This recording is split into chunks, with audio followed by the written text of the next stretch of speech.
Hello to everyone that's watching. Welcome to today's media session for International Age Diversity Day. And today, joining me, we have Keyuri and Sonya. Today's media session will be through the lens of the younger generation, and we'll be discussing various topics such as communication methods and also just the general challenges that younger workers find in the workplace. So the first question I would like to ask is Keyuri, what do you think are the most prominent challenges for younger workers in the workplace?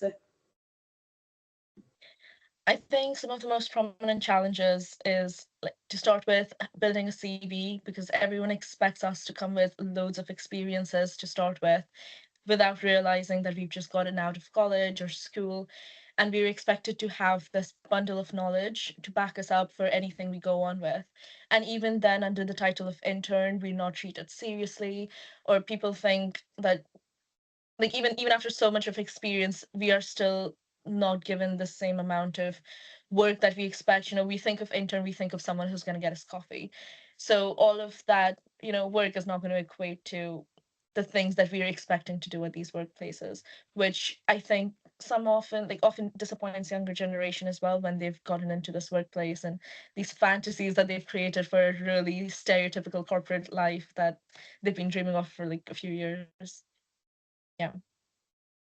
Yeah, I completely agree with you. I definitely think it's a lot harder for the younger generation in terms of starting new work, coming out of either high school or just coming out of university, because they expect us to have this massive, broad knowledge and like wealth of experience, when really it's quite difficult to balance so many things at a time, which is definitely a challenge.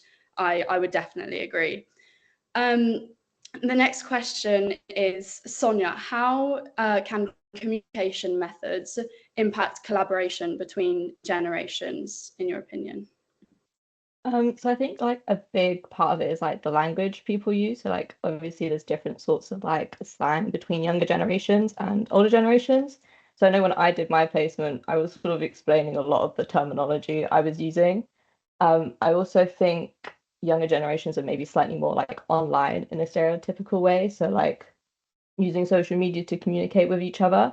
So in a group project, like maybe younger generations would be slightly better at using like a group chat on WhatsApp, whilst older generations might be more tempted to use emails. I know, like, I don't always check my emails. Like if you want to reach me, you use a group chat. So like I know my like placement guy was always really big on people not replying to emails like immediately. He was like, why can't people reply? And I was sort of like, if I see an email coming through and I don't know what to say, I'm gonna leave it for a bit because I don't want to give you the wrong response.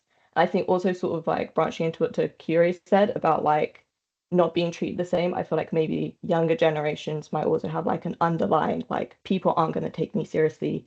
Should I communicate? So then in collaboration, they're not going to speak up, and then the whole like project, whatever people are working on, is going to mainly be like older generation's perspective, if that makes sense.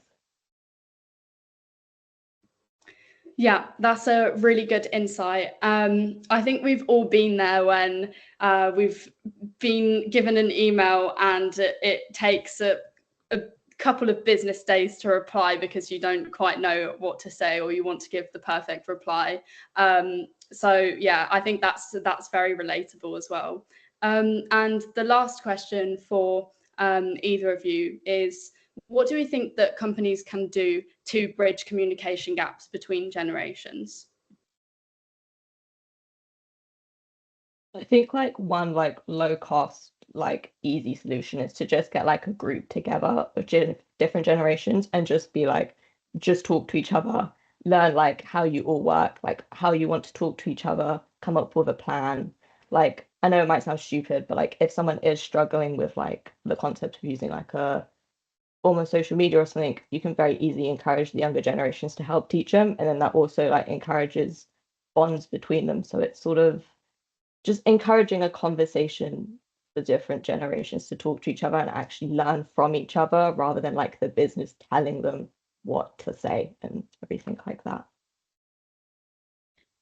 Yeah, I agree. I think people really don't realize how much everyone is willing to help each other. Like there's a fear that kind of holds you back where you don't want to like ask for help thinking that they're going to make fun of us. Like how do we just not know how to use social media already? But I think like younger generation would love to teach it to older generation, and I think the older generation also want to learn. It's just like you just have to take that step forward and like ask. And I think the second thing is also coming in with like an open mind, getting rid of these stereotypes of, he or she is like they're young, so they're not going to be able to do this, or they're only going to be interested in doing this. Because I know every time like I write an email, I'm trying to be extremely formal, like dear whosoever, and then like making sure my paragraphing is right so I don't mess up in the communication thing. Well, all I want to do is like, have a couple of ellipses in it or like emojis and everything. And loads of time the reply to me is that, and then I'm like, okay, should I go emails or should I go emojis and just like a statement? But yeah, I think just having that open mind as well is a really good way of adapting to age diversity in workplace. Thank you so much. I completely agree. I think the way we need to start is just by acknowledging that there can still be stereotypes in the workplace, and the first step is really to just break them down and acknowledge each other's feelings. And yeah, I completely agree. So that is the end of today's media session. Thank you to everyone watching. We hope this was informative for you. And just to remind you, this is one of a few panel sessions we will be doing for International Age Diversity Day. And we hope that you join us in our journey. Thank you so much. Bye.